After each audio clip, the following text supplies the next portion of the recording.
O texto-alvo da nossa pregação nessa manhã é do verso 1 ao verso de número 3. Livro do profeta Jonas, capítulo 1, do verso 1 ao verso de número 3. Assim diz a palavra do nosso Deus. Veio a palavra do Senhor a Jonas, filho de Amitai, dizendo: Dispõe-te, vai à grande cidade de Nínive e clama contra ela, porque a sua malícia subiu até mim. Jonas se dispôs, mas para fugir da presença do Senhor para Tarsis. E tendo descido a Jope, achou um navio que ia para Tarsis. Pagou, pois, a sua passagem e embarcou nele para ir com eles para Tarsis, para longe da presença do Senhor. Vamos orar? Senhor, nós te agradecemos pela tua palavra preciosa, que é lâmpada para os nossos pés, luz para o nosso caminho. Que isso não seja só teoria, Pai, da nossa parte. Que possamos, de fato, experimentar do poder transformador da tua palavra. Som dos nossos corações nessa manhã. Trabalha, Pai, transformando as nossas almas, o nosso caráter. Nós oramos. Em nome de Jesus. Amém. Amém. Meus queridos irmãos, hoje nós iniciamos mais uma série, agora no livro do profeta Jonas, mais uma série no Antigo Testamento, conforme nós temos trabalhado, desde que nós começamos a ter culto pela manhã pregando no Antigo Testamento e à noite pregando no Novo Testamento. E chegamos aqui nesse precioso livro. E quando nós falamos do livro do profeta Jonas, o que vem à mente? Geralmente o que vem à mente, quando falamos de Jonas, é o profeta ou o grande peixe. Geralmente nós atribuímos a essas pessoas o protagonismo desse livro. Mas, na verdade, o grande protagonista do livro de Jonas é o próprio Deus.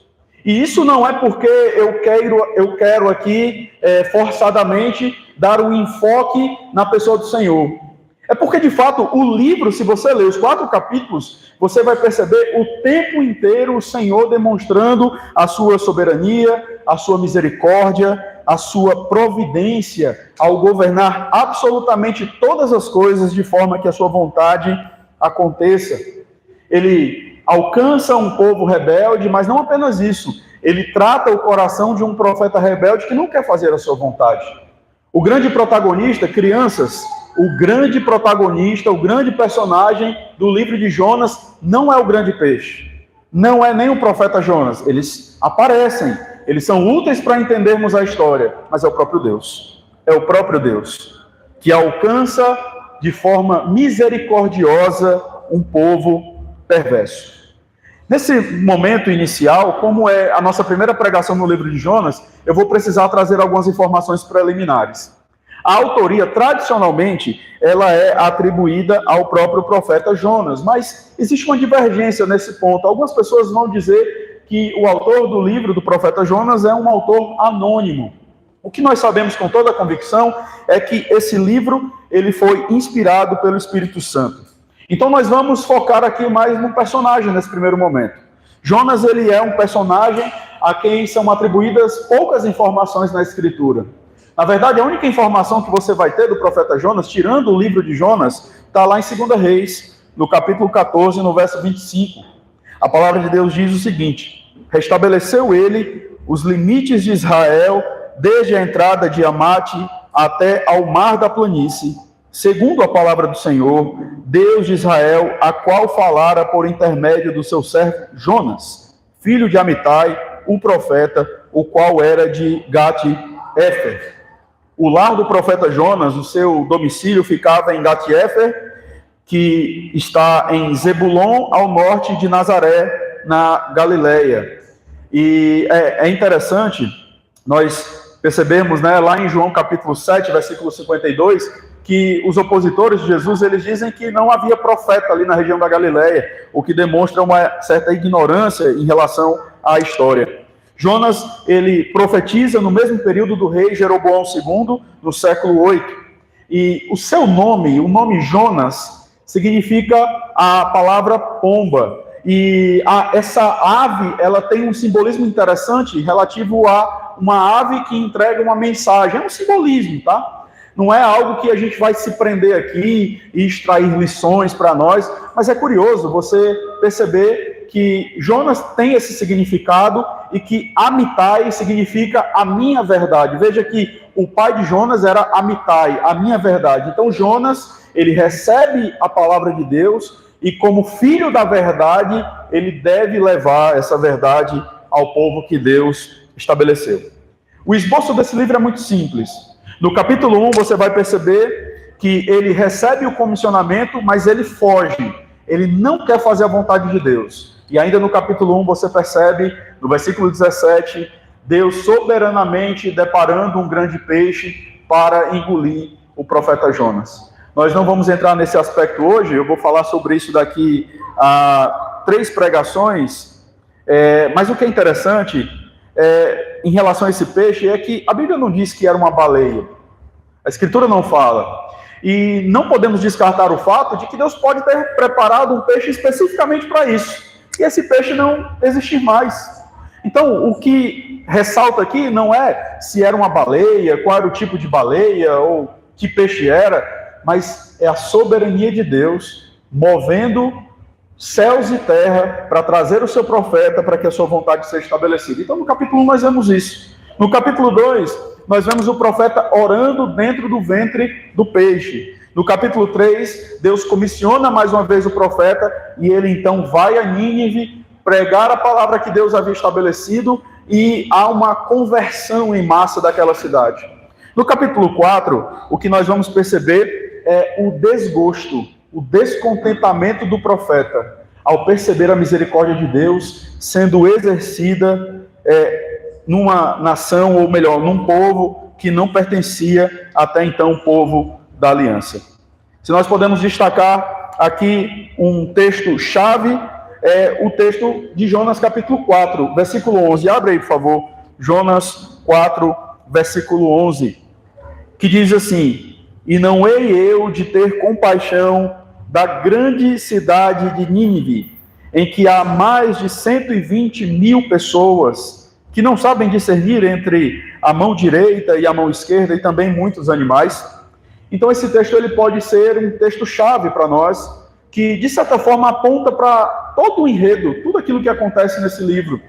O propósito do livro de Jonas é convocar o povo de Deus para proclamar arrependimento às nações. Mas há um outro propósito também, é mostrar que o povo vai sofrer o descontentamento de Deus, ou o juízo de Deus, se não cumprir aquilo que o Senhor determinou. Por descontentamento de Deus, eu não quero que você compare isso ao nosso descontentamento, mas entenda descontentamento no aspecto do desagrado de Deus, porque é isso que acontece. Quando Jonas ele não obedece, Deus mostra desagrado em relação a essa conduta do profeta.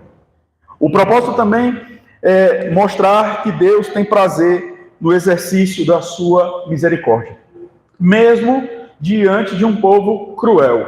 E o que é interessante, o livro de Jonas vai nos mostrar que essa ideia dispensacionalista de que o Antigo Testamento é a história exclusiva do povo de Israel e que o Novo Testamento fala do plano B de Deus. Agora a gente está aqui, então vamos pensar em outras nações. Isso não é verdade.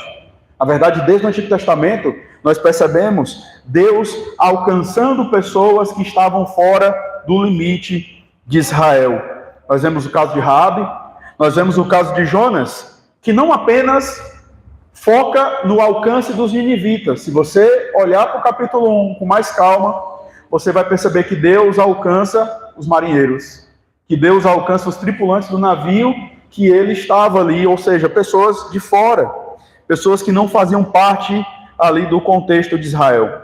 O texto de Isaías, capítulo 49, versículo 6, apenas para mencionar um texto, no Antigo Testamento diz assim: Sim, diz ele, pouco é os seres meu servo, para restaurares as tribos de Jacó e tornares a trazer os remanescentes de Israel. Também te dei como luz para os gentios, para seres a minha salvação até a extremidade da terra. Sempre foi o plano de Deus alcançar os seus eleitos, não importando onde eles estivessem.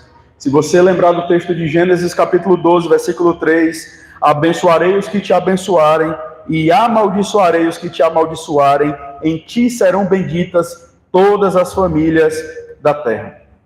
Pensando no contexto no qual Jonas estava ali inserido, né, para onde Deus estava mandando, Deus estava mandando Jonas pregar para Nínive, que era até então, naqueles dias, a capital da Assíria.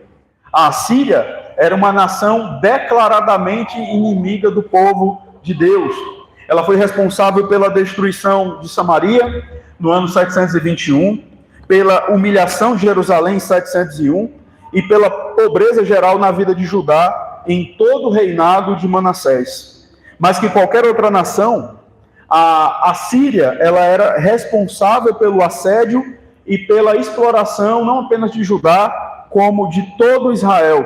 E por séculos, ou por anos, eles sofreram nas mãos dos assírios. Os assírios levaram grande parte do povo de Israel para o exílio. E era natural que o profeta Jonas, diante daquele comissionamento, ele visse Nínive como um demônio, né? Ele visse Nínive como uma nação terrível, uma nação inimiga. E então Jonas ele é chamado a pregar nessa cidade. Eu não vou aqui entrar nos pormenores do tamanho dessa cidade, mas o que é curioso aqui é que Nínive era uma cidade que comportava mais ou menos 120 mil habitantes, tanto é que no capítulo 4 vai dizer isso. Era uma cidade murada, como era o costume naquela época, e o muro era tão imponente que os historiadores falam que cabiam 3 carros ali de guerra, né? Claro, entenda, carros num contexto antigo, né? Levados, obviamente, por animais. Então, o Senhor o comissiona para pregar o evangelho nessa cidade. Diante dessa breve introdução, eu convido você a pensar comigo nessa manhã sobre a grande misericórdia de Deus e os nossos interesses. Porque é sobre isso que esse texto vai falar conosco. A grande misericórdia de Deus e os nossos interesses. E a primeira coisa que nós vemos aqui é que Deus toma a iniciativa na salvação do pecador. Olha o versículo 1, por favor. A palavra de Deus vai nos dizer: veio a palavra do Senhor a Jonas, filho de Amitai, dizendo: dispõe-te, vai à grande cidade de Nínive e clama contra ela, porque a sua malícia subiu até mim. Veio a palavra do Senhor da aliança a Jonas, e comissionando o profeta, dizendo: vai e prega a esta grande cidade, porque a sua malícia subiu até mim.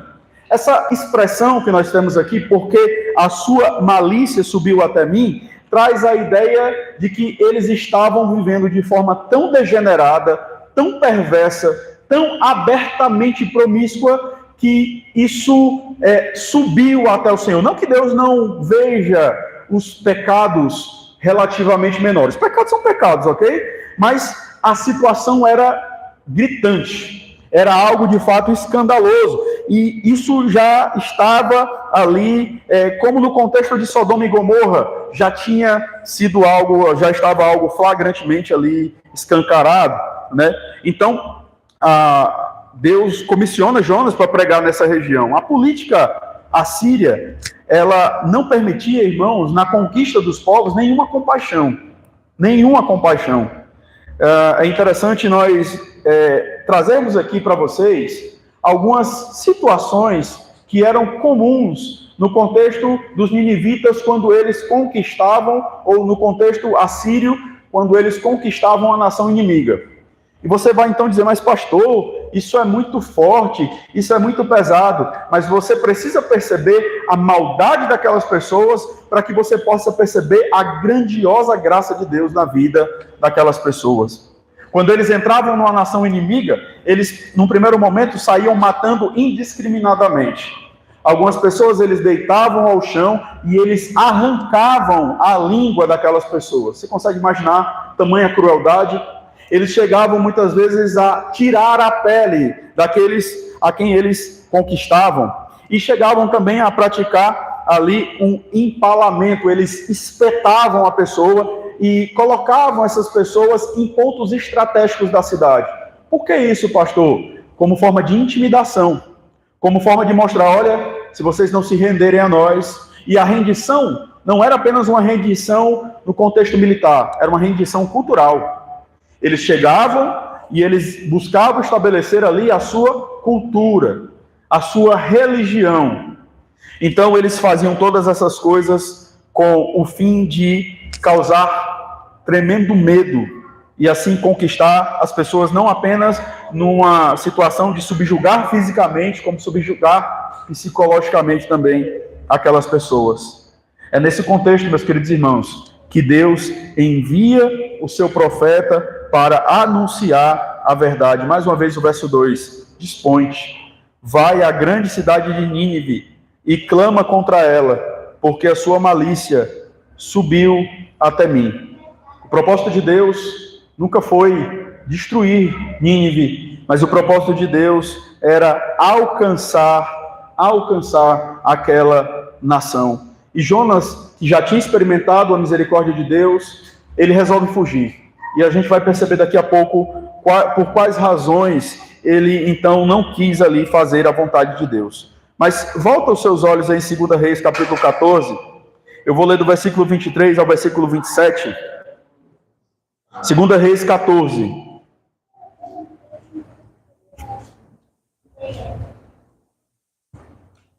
Do verso 23 ao verso 27.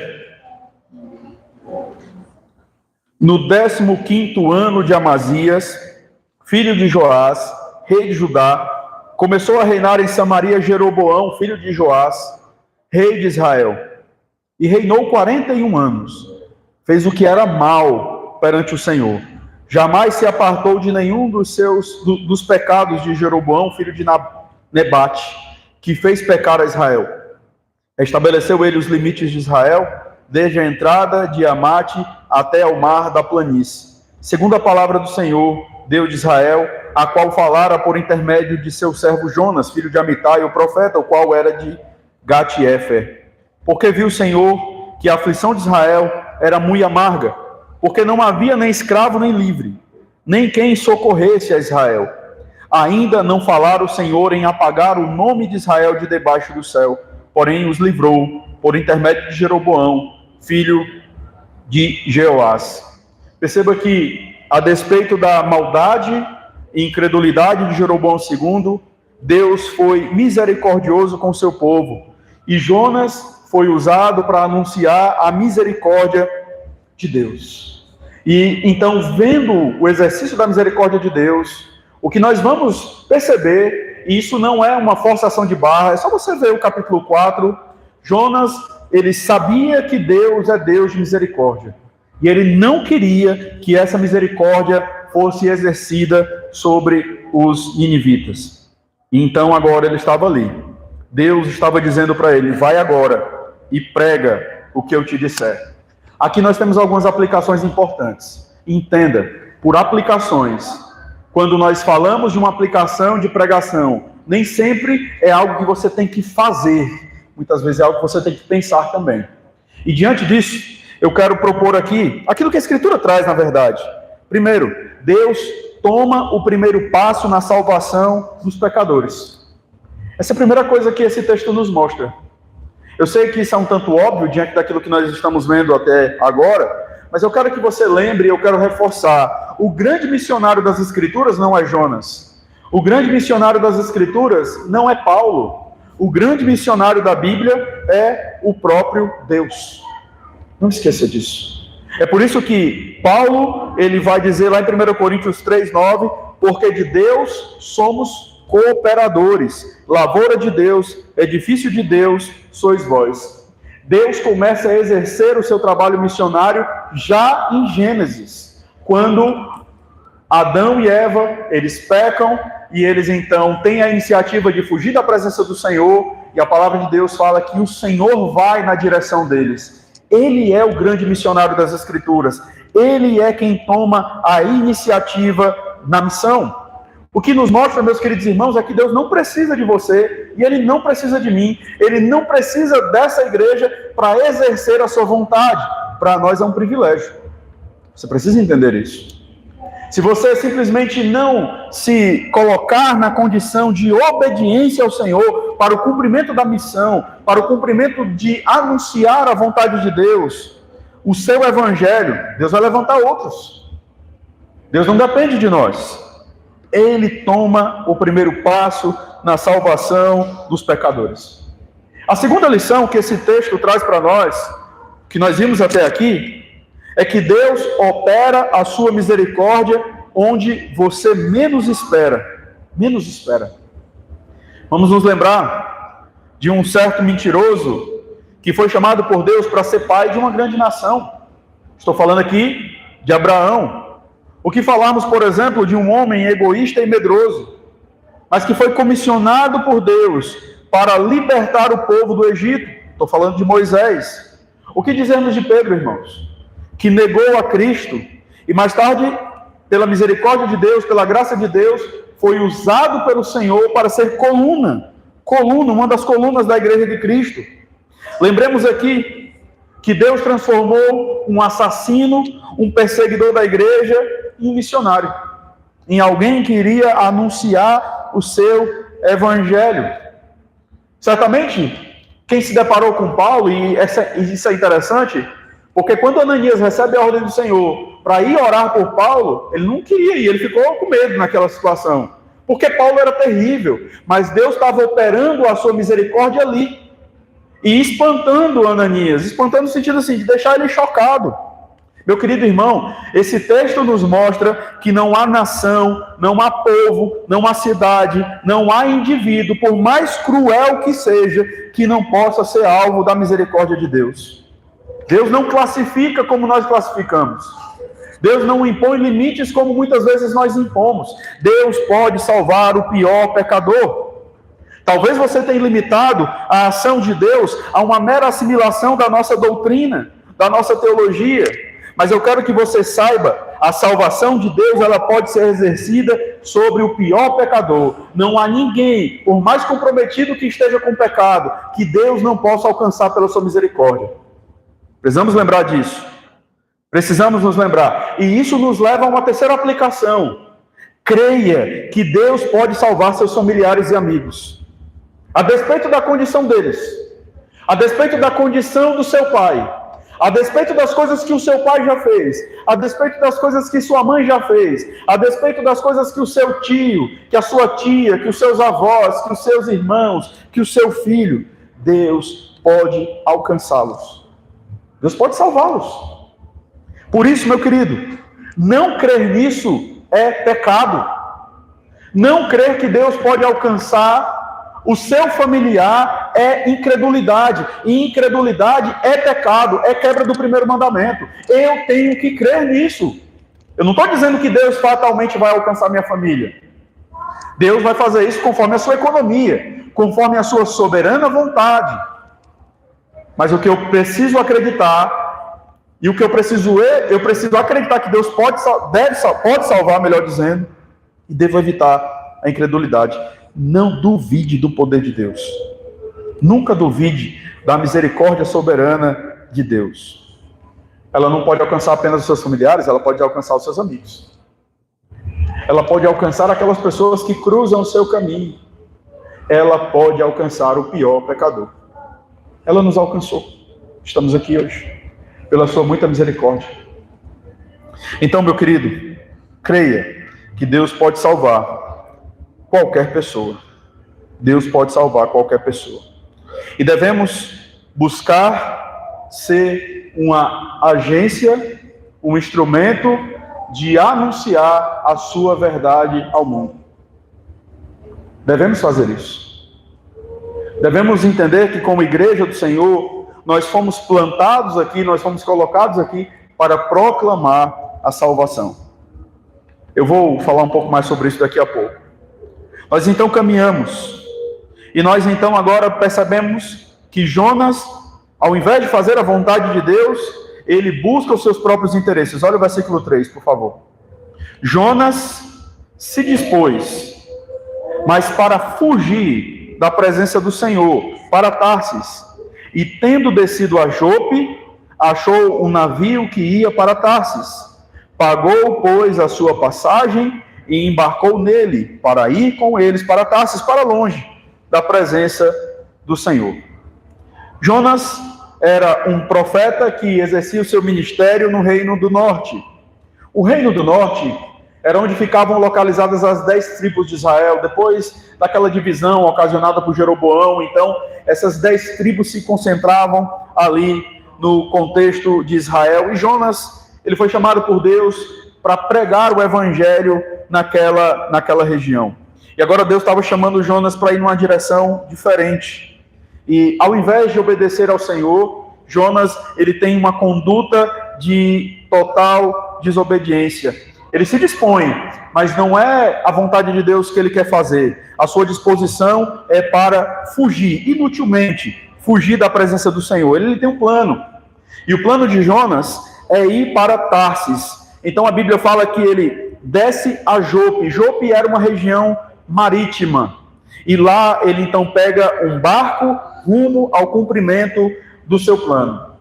Alguns comentaristas, eles vão falar em termos de localidade, e eu acho que é interessante a gente trazer esses números aqui, apenas para que você perceba a disposição do profeta. Da região onde ele estava, para Nínive, era uma região mais ou menos de 800 quilômetros.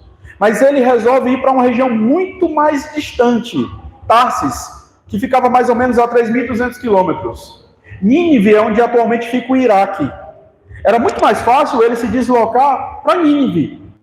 Ele estava tão rebelde diante de Deus que ele prefere ir para muito mais longe, onde atualmente fica ali o sul da na Sardenha. Então ele vai para lá. Se a gente for tirar aqui como ponto referencial, imagina que Jonas está aqui em Parnamirim. E aí Deus manda ele ir até Aracaju. É mais ou menos 760 ou 790 quilômetros. Mas ele não quer ir para Aracaju pregar, não. Eu quero ir para Porto Alegre. Mais ou menos 3.100 e poucos quilômetros. Essa é a disposição de Jonas. E perceba, tamanha era a rebelião do coração daquele profeta. Você não vê na Escritura um costume do povo judeu com trabalhos marítimos. Os judeus evitavam muitas vezes o mar, não sabemos por qual motivo, mas você não vê isso como, não estou dizendo que não acontecia, mas não era algo tão comum, algo tão corriqueiro. Então, Jonas, ele se desloca com o objetivo de ir para Tarsis, que era uma região, ao contrário de Nínive, próspera. Não sabemos se ele tinha familiares lá, algumas pessoas chegam a sugerir isso, mas isso é conjectura, a gente não tem como afirmar isso. E então Jonas foge. E algumas razões são interessantes da gente considerar aqui. Primeiro, o seu estreito nacionalismo. Jonas, ele era um típico hebreu que acreditava que a salvação, que a misericórdia, que a graça de Deus estava restrita aos limites de Israel. E aqui, meus irmãos, nós temos um alerta importante. Nós precisamos nos lembrar que a igreja não é uma grande panela. Nós devemos sim interagir uns com os outros, nós devemos sim fazer parte da vida comum uns dos outros, mas nós devemos nos lembrar que nós estamos aqui para sermos uma agência do reino de Deus. Devemos acolher aqueles que chegam, devemos receber bem aqueles que nos visitam. Então, você não está aqui para encontrar o seu amigo, simplesmente. Você não está aqui para se fechar no seu grupo de interesse. Você está aqui para proclamar as verdades de Deus. Aqueles que nos visitam devem se sentir acolhidos aqui entre nós. Porque senão, irmãos, sem a gente perceber, a gente vai caminhando num certo sectarismo, achando que a misericórdia de Deus só atua aqui. Só atua aqui na aliança. Que a misericórdia de Deus, que a graça de Deus está só aqui. Não, Deus pode salvar qualquer pessoa, nós vimos isso, né? E a minha oração é que pessoas quebradas entrem aqui, por essas portas. Pessoas destruídas, mas que serão reconstruídas pelo poder do Evangelho. Deus pode fazer isso. Então, o estreito nacionalismo de Jonas o levou a fugir. Jonas não quis o arrependimento dos ninivitas. Vai lá para o capítulo 4, mais uma vez, por favor. Eu quero que você considere comigo o versículo 1 até o versículo 3.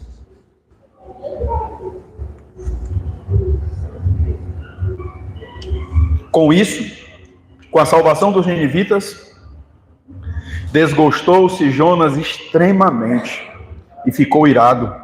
E orou ao Senhor e disse: Ah, Senhor, não foi isso que eu disse estando ainda na minha terra? Por isso me adiantei fugindo para Tarsis, pois sabia que és Deus clemente e misericordioso, e tardio em irar-se e grande em benignidade, e que te arrependes do mal. Peço-te, pois, ó Senhor, tira a minha vida, porque melhor me é morrer do que viver. Você consegue perceber isso? Você consegue perceber a ira do profeta? Ele dizendo: Ah, Senhor, não foi por isso que eu fugi? Porque eu não queria a tua misericórdia sobre aquele povo. Eu não queria. Eu sabia que tu ias agir com clemência. Eu sabia que tu ias agir com benignidade, com bondade. Então, Senhor, mata-me. Tira a minha vida. Eu prefiro morrer do que ver a tua misericórdia agindo na vida dessas pessoas. Olha a maldade do coração do profeta. Aqui você percebe que Deus não estava só alcançando uma nação. Deus estava alcançando também o coração do seu próprio profeta. Jonas, ele prega arrependimento em Israel. Mas olha que interessante. Deus vai levantar uma nação que não conhecia as histórias do seu povo, mas que foi altamente receptiva. É claro, irmãos, nós entendemos que isso foi obra do Espírito Santo no coração deles. Mas perceba a incredulidade do povo de Israel, ao passo que uma nação inimiga foi alcançada soberanamente. O próprio Senhor Jesus falou sobre pessoas que se julgavam boas, né? Mateus 21:32, porque João veio a vós outros no caminho da justiça e não acreditastes nele, ao passo que publicanos e meretrizes creram. Vós, porém, mesmo vendo isto, não vos arrependestes, afinal, para acreditardes nele. Nós temos aqui algumas aplicações. Primeiro, nem sempre, quando as coisas dão certo, é porque Deus está abençoando. Eu vou dizer mais uma vez e eu vou explicar. Nem sempre, quando as coisas dão certo na nossa vida, é porque Deus está abençoando. Pastor, mas como assim? Olha para Jonas. Ele recebe uma ordem clara de Deus. Vai a Nínive e proclama contra ela a palavra que eu te disse, ou a palavra que eu estou aqui para te dizer. Esse foi o mandato. Mas o que foi que Jonas fez, irmãos? Ele tinha um plano. Nós não sabemos exatamente, é porque o texto ele é um texto corrido, e a impressão que nós temos é: Jonas recebe a mensagem, ele sai dali e ele então entra no navio para Tarsis. Mas muito provavelmente isso durou alguns dias, porque não era comum você encontrar um navio para Tarsis. Tarsis naquela época era uma região extremamente distante, era considerada os confins da terra. Então ele recebe a ordem, ele vai em casa certamente, ele arruma suas coisas, ele vai a Jope, ele consegue um ingresso, uma passagem para ir para Tarsis, o navio chega, ele embarca, ele chega até a viajar algum tempo, mas não sabemos exatamente quanto tempo durou essa viagem até Deus o encontrar ali, né, no meio daquela viagem. Mas de repente Jonas poderia ter pensado: olha que só, Deus mandou eu fazer uma coisa, mas eu estou fazendo isso aqui e está dando certo, nada aconteceu. Ele recebe a notícia, mas ele começa a trabalhar contra aquilo que Deus tinha revelado para ele, contra a vontade de Deus, contra a palavra de Deus. E de repente ele poderia pensar: olha quanta providência de Deus, olha quanta coisa tem acontecido na minha vida. Se Deus não quisesse, estava tudo dando errado, mas está tudo dando certo. Matthew Henry, ele diz algo interessante. Ele diz assim: a providência parecia favorecer o seu plano e lhe deu uma oportunidade de escapar. Podemos estar longe do nosso dever e mesmo assim nos deparar com um vento favorável. O caminho pronto nem sempre é o caminho certo. Deixa eu te dizer uma coisa, meu querido irmão. Circunstâncias favoráveis nem sempre revelam a vontade de Deus sobre as nossas vidas. Quantas vezes você já, por desejar tanto uma coisa, você começou a colocar Deus no seu plano e dizer assim: não, mas isso é vontade de Deus, quando Deus já tinha proibido aquilo. Mas proibido como? Um jugo desigual, por exemplo? Uma situação que não é incomum. O indivíduo vai lá e ele então se relaciona com uma pessoa descrente e ele então sabe, aquilo biblicamente não está certo, mas ele, não, mas olha, se não fosse vontade de Deus eu não tinha encontrado aquela pessoa. E a gente começa a dar desculpas. De repente é um trabalho que vai te tirar da tua casa, que vai sacrificar a tua família, mas um trabalho que você quer tanto, por quê? Porque você vai ganhar um bom dinheiro com ele, mas você está esquecendo da sua prioridade. E você então fala, mas pastor, nunca aconteceu comigo de ser uma entrevista tão rápida. Foi Deus. Eu entrei lá, a pessoa nem me perguntou nada, já disse para ela assinar uns papéis lá, fazer uns exames. Isso aí só pode ser de Deus. Quando a gente quer muito uma coisa, a gente começa a querer colocar Deus. Isso é usar o nome de Deus em vão, irmãos. Nós fazemos muito isso. Nem sempre quando uma porta se abre, essa é a porta de Deus. Nem sempre. Às vezes a porta do elevador, ela pode até abrir, mas o elevador pode não estar lá. E se você entrar, você vai morrer. Então a gente tem que ter cuidado. Circunstâncias favoráveis nem sempre revelam o favor de Deus. E isso nos leva à segunda aplicação. Confie na palavra de Deus e não nas circunstâncias favoráveis. Qual era a palavra de Deus? Volta aí, olha aí para o texto. Qual era a palavra de Deus? Versículo 2. Dispõe-te, vai à grande cidade de Nínive e clama contra ela, porque a sua malícia subiu até mim. Essa é a palavra de Deus. Essa é a revelação do Senhor. E Jonas sabia, mas ele vai na direção oposta. Direção oposta. Ele não confia na palavra de Deus. Ele confia nas circunstâncias. Quantas vezes a gente faz isso, né? Quantas vezes a gente olha para as circunstâncias? É claro, deixa eu dizer uma coisa aqui para vocês. Deus revela a sua vontade por meio das circunstâncias? Sim, Ele revela pelas obras da providência. Mas qual é o fundamento das minhas decisões? A palavra. A palavra de Deus. É a palavra do Senhor. Esse é o fundamento. Deus, ordinariamente, Ele não fala com a gente mostrando... Veja, quando eu falo ordinariamente, eu quero deixar claro aqui, a questão que muitas vezes os nossos irmãos pentecostais, eles vão nos acusar dizendo o seguinte, olha, vocês não acreditam que Deus não pode dizer sobre o futuro. Nós acreditamos, Deus é soberano, ok? Acreditamos que Ele pode, nós não cremos que Ele vai. Por quê? Porque Ele nos dá a sua palavra. A sua palavra é o fator fundamental para as nossas decisões, para as nossas escolhas. Lâmpada para os meus pés é a tua palavra, e luz para os meus caminhos. Mas aí, meus irmãos, muitas vezes, como crianças levadas por qualquer vento, nós preferimos as circunstâncias. Preferimos fazer contas. Preferimos juntar situações, acontecimentos, porque nós queremos aquilo. E muitas vezes nos quebramos, porque não confiamos na palavra de Deus. A palavra de Deus, a revelação do Senhor, que é a sua palavra, a revelação especial, é a fonte segura para as nossas ações. Então confie na palavra. Não confie nas suas emoções. Não confie nas circunstâncias. Não confie. Confie na palavra de Deus.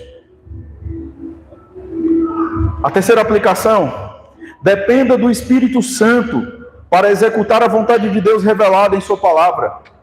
O Espírito Santo, embora não tão escancaradamente, não que não tenha texto sobre isso, mas não tão escancaradamente, ele não é mostrado tanto no Antigo Testamento, de forma tão explícita, mas era exatamente ele que convencia os pecadores. Era exatamente ele que mantinha os crentes no exercício dos deveres requeridos por Deus. Agora olha aqui que interessante. Um homem crente, um homem que de certa forma temia o Senhor, mas que diante de uma palavra de Deus que contrariou seu coração, ele tem uma atitude rebelde. Você acha que nós somos diferentes disso? Você acha que isso não pode acontecer comigo e com você? Quando Deus entrega um homem à própria sorte, quando Ele entrega o seu filho, veja, não é que Ele vai nos entregar tal como Ele entrega um ímpio, mas às vezes Deus permite nós desfrutarmos daquilo que nós tanto almejamos. Isso serve como uma disciplina sobre as nossas vidas. Matthew Henry, ele diz algo interessante, ele diz assim: veja como os melhores homens, quando veja como são os melhores homens quando Deus os deixa por sua própria conta. E que necessidade temos quando a palavra do Senhor vem até nós, de que o Espírito do Senhor acompanhe a palavra para fazer com que cada pensamento dentro de nós seja obediente a Ele. Então, essa é uma boa notícia. Quando você recebe uma ordem de Deus, e isso contraria o seu coração, clame ao Senhor: Deus, move o meu coração para que eu deseje a Tua vontade. Move o meu coração para que eu faça aquilo que o Senhor quer. Me ajuda, Senhor. Muda o meu sentimento em relação a essa questão, ordena as minhas emoções. Deus pode fazer isso. Deus pode fazer isso. Quantas vezes você não já teve essa experiência de não gostar de certa situação, mas por saber que é a vontade de Deus, o Espírito Santo moveu o seu coração e você então agora acalentou a sua alma, tranquilizou a sua alma, porque o Espírito mudou o seu coração. Ele tranquilizou o seu coração. Dependa do Espírito para executar a vontade de Deus revelada em sua palavra. Muitas vezes, irmãos, como eu já disse, e vou repetir, muitas vezes agimos como Jonas, seguindo os nossos próprios interesses, mesmo diante de uma ordem clara do Senhor. Muitos de nós perdemos a perspectiva de que Deus pode mudar radicalmente os nossos planos. Deixa eu dizer isso para você. Deus pode mudar radicalmente a agenda da sua casa. Deus pode mudar radicalmente a sua situação hoje. Ele não é soberano? Ou vocês duvidam que isso pode acontecer? Eu sei que como pastor, eu sempre tive que conviver com isso, com essa realidade. Sempre tive que conviver com essa situação. Hoje eu estou aqui, amanhã eu posso não estar. É claro, falo para Deus: Senhor, se o Senhor me permitir, eu quero ficar para sempre aqui. Mas Deus é soberano. É Ele quem move as nossas vidas. Perdemos essa perspectiva. Uma vez, eu lembro de uma situação de um irmão de um outro estado que mandou uma mensagem desesperada para mim, dizendo o seguinte: por favor, pastor, converse com meu filho. Ele está com a ideia maluca de ser pastor. Parece piada, né, irmãos? E eu fiquei ali, como assim? Ele não está entendendo o que ele está fazendo. Será que ele não sabe que eu sou pastor, né? E aí eu fiquei, como que um indivíduo, né, chega numa situação como essa? Mas, irmãos, os nossos filhos pertencem ao Senhor. Deus pode fazer com eles o que Ele quiser. As nossas vidas, na verdade, elas pertencem ao Senhor. Perdemos essa perspectiva. Queremos a igreja porque queremos melhorar de vida. E deixa eu te dizer, Deus não quer só ajustar as nossas vidas no dia a dia. Ele é dono da nossa vida. Ele é dono do nosso endereço. Ele pode nos levar para onde Ele quiser. Já parou para pensar nisso? Deus pode te mudar de cidade. Deus pode te mudar de trabalho. Deus pode te mudar de empresa. Deus tirou um profeta que estava acostumado a pregar num determinado lugar e queria que ele fosse para outro lugar. Deus pode fazer isso com você também. Não para pregar, mas para servi-lo em outro lugar. Muitas vezes nós estamos impondo motivos para não cumprir aquilo que Deus quer que façamos. Cuidado. Não fuja da ordem clara de Deus na sua palavra. Está claro isso, irmãos? Eu não estou dizendo aqui que nós vamos contrariar os planos eternos de Deus, mas você pode ir contra aquilo que Ele revelou na sua palavra. Deus não manda você amá-lo sobre todas as coisas, e você não contraria isso muitas vezes. Deus não diz quais são as suas prioridades, e você muitas vezes não contraria isso. Nós não somos diferentes de Jonas. Nós fugimos, não num barco. Às vezes a gente foge no trabalho, às vezes a gente foge dentro da própria casa, às vezes a gente foge para a tecnologia. Nós fugimos. Mas não há como fugir da presença do Senhor. Não há lugar onde nós possamos escapar dos olhos de Deus. Salmo 139, verso 7 ao verso 12. Para onde me ausentarei do teu espírito? Para onde fugirei da tua face? Se subo aos céus, lá estás. Se faço a minha cama no mais profundo abismo, lá estás também. Se tomo as asas da alvorada e me detenho nos confins dos mares, ainda lá me haverá de guiar a tua mão, e a tua destra me susterá. Se eu digo, As trevas, com efeito, me encobrirão, e a luz ao redor de mim se fará noite, e até as próprias trevas não te serão escuras. As trevas e a luz são a mesma coisa. A fuga de Jonas era uma declaração de que não acreditava na sabedoria de Deus em estabelecer ali a sua vontade. Quando sua tarefa for declarar a uma pessoa o pecado dela contra Deus, alegre-se. Esse é o contexto imediato, né? O contexto de responsabilidade no anúncio da verdade. Deus chama todos nós para fazer isso. Entenda, o pastor tem o chamado de pregar, proclamar publicamente, autoritativamente. Você foi chamado para anunciar o evangelho. Seu vizinho, seu familiar, não fuja de fazer a vontade de Deus. É um mandamento do Senhor, é uma ordem de Deus. É uma ordem de Deus. Não pense assim, eu não tenho essa característica, eu não tenho essa personalidade. Você deve proclamar o evangelho. Por isso, deixa eu te dizer uma coisa, não fuja dos seus familiares. Não fuja dos seus vizinhos.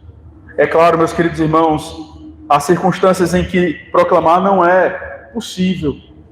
Existe uma série de razões e peculiaridades para a gente entender isso. Mas se disponha, não para fugir, mas para fazer a vontade de Deus. Olha o que Jesus vai dizer em João 4,35. Eu, porém, vos digo, erguei os olhos e vede os campos, pois já branquejam para a ceifa.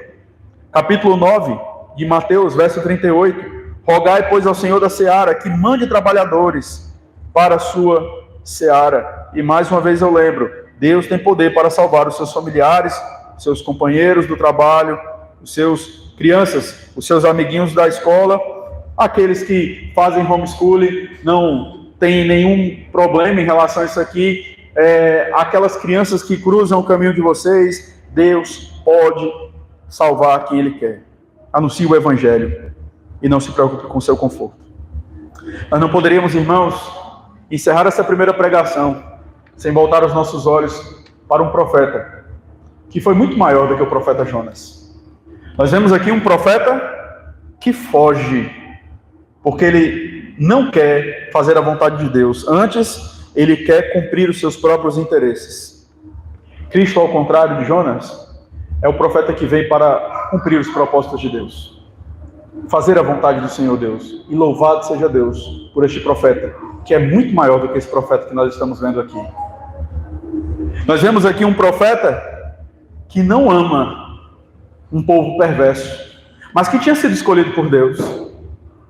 Quando nós olhamos para Cristo, nós vemos não só Ele direcionando suas afeições aos eleitos, como também se sacrificando por eles. Esse é o profeta que nós abraçamos, que é muito maior do que o profeta que nós estamos vendo aqui. Por isso, meus queridos irmãos, nessa manhã, nós precisamos nos lembrar que foi pela disposição de um profeta maior do que esse profeta que nós estamos aqui hoje. Não foi por uma inclinação intelectual sua. Não foi porque você é de uma terceira ou quarta geração de presbiterianos. Mas foi porque esse profeta rompeu os muros de Nínive e nos alcançou, ainda que estivéssemos na nossa perversidade. Ele mudou o nosso coração. E esse que mudou os nossos corações, ele vai nos capacitar a fazer a sua vontade. E nos lembrar lá em João 15, versículo 5, sem mim nada podeis fazer. Você tem encontrado dificuldades para proclamar